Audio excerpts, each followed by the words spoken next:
Hey, what is up guys, it's Sol again, and this is going to be my ultimate merchant guide of 2012. This guide will show you how to flip merchant for a profit and show you how to actually work out which items to flip. To start off, you will need at least 10 mil.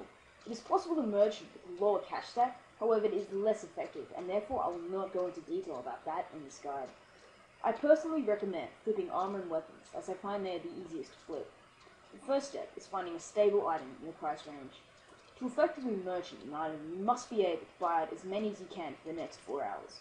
With armor and weapons, you can buy 10 in this time. The price range is simply whether you can afford the buy limit of that armor or weapon.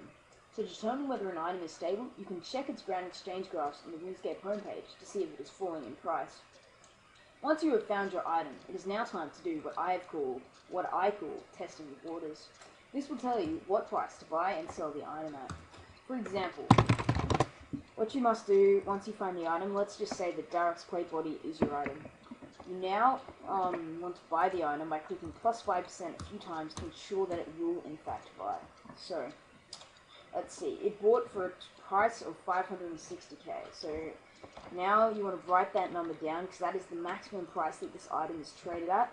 Although you will want to take a few K off, just simply for convenience reasons, and I'll show you that in a second.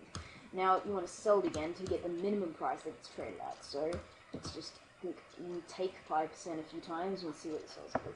So it's sold at 534k. So and then we make it 535k, let's say, and yeah. So these are this is the minimum and this is the maximum price that these items are traded at. So the reason why I added like a K or so to the minimum price and took 2k from the maximum price is simply so that it will trade faster in the GE.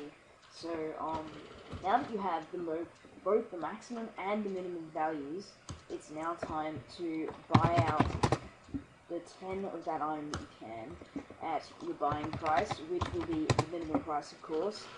Now there's just one more thing I'm going to say before you do this step.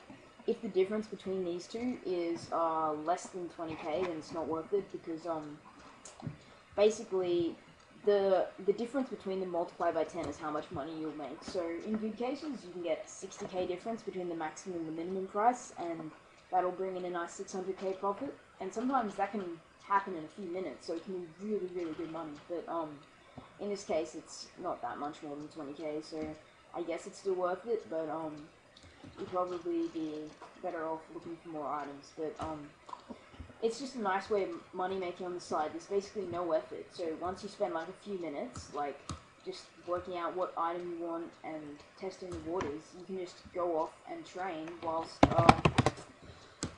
whilst you're flip merchanting. So that's going to be the end of my guide today. I really hope it helped. It's how I merchant and how I've made a lot of my money over the past few days. So I really hope you guys enjoyed, and I'll see you later.